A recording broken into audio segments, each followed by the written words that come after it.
Welcome to Edivon. For over 30 years, we have provided premier technical teaching equipment across the globe.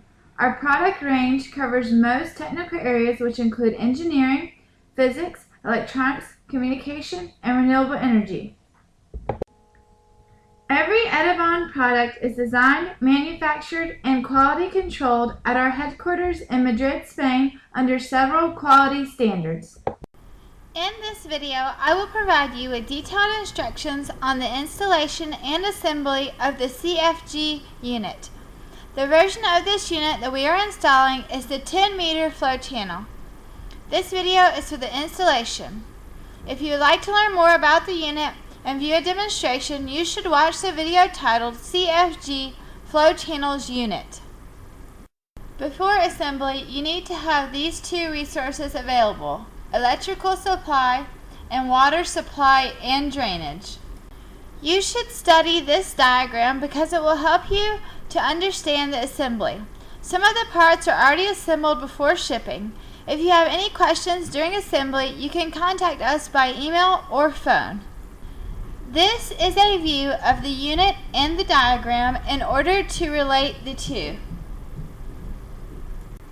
This is a view from the opposite end, the outlet tank. The first section to assemble is the support structure.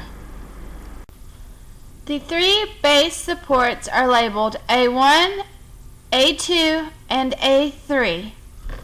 First, the center base, which includes a motor, should be placed in the middle of the room. Then attach the support structure with the rod and the bolts as shown. There is a beam inserted inside these two square tubes of the upper section to increase the strength. Connect as shown. Next, mount the top of the channel support to the middle section using the hex bolts provided. There are 3 of these connections in each of the 4 areas. Then assemble the sides of the frame to the channel supports on the ends using the shaft, washers, and bolts. Insert the bolts to connect the sections of the shaft.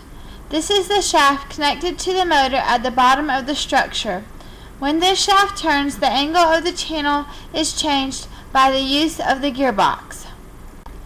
Once you have completely secured the structure, you can then assemble the flow channel. Each flow channel is numbered and the corresponding number is located on the support frame. Place each channel one by one on the support structure. The channel sections sit on the beams like so. Be sure to install the rubber seal between each channel and the end tanks. There are 3 sections of the channel that must be tightly fastened together. Mate the channel sections together and fix using the nuts and bolts provided. Securely fasten the tanks to the beams as shown.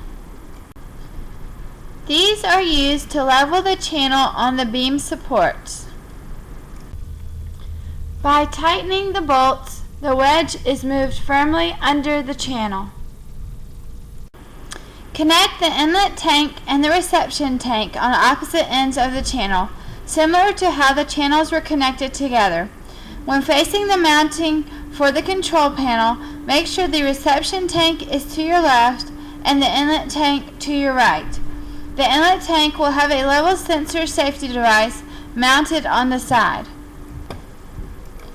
Once the channels are mounted and securely connected, you are ready to assemble the storage tanks. This is how the storage tanks should be arranged. This is a view from the reception tank end or the left end of the unit when facing the control box on the opposite side of the flow channel structure. Mate each tank together like so. The frames also bolt together. Now you are ready to install the pipes from the flow channel to the storage tanks. Here are the connections from the reception tank to the storage tanks.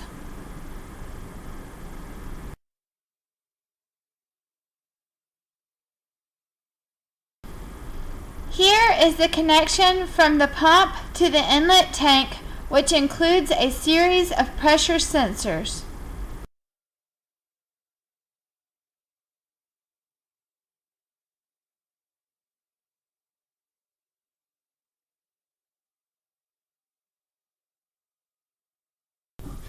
Before starting the pump, unscrew and remove the knobs and remove the transparent lid. Then fill the pump with water to the appropriate level. Lastly, we will connect the electrical and controlled connections. Connect the wave generator pump to the back of the wave generator control system. Attach the flow channel control interface to the support structure. Now let's take a look at the bottom of the interface.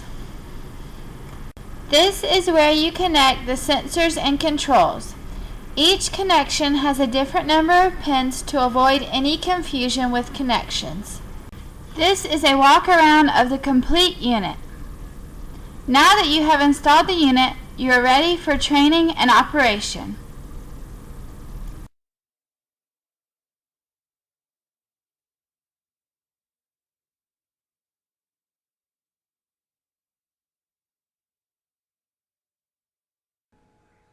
Thank you for watching this video. A link to our website can be found in the video description below. For more information, please contact us by phone or email. We look forward to talking with you.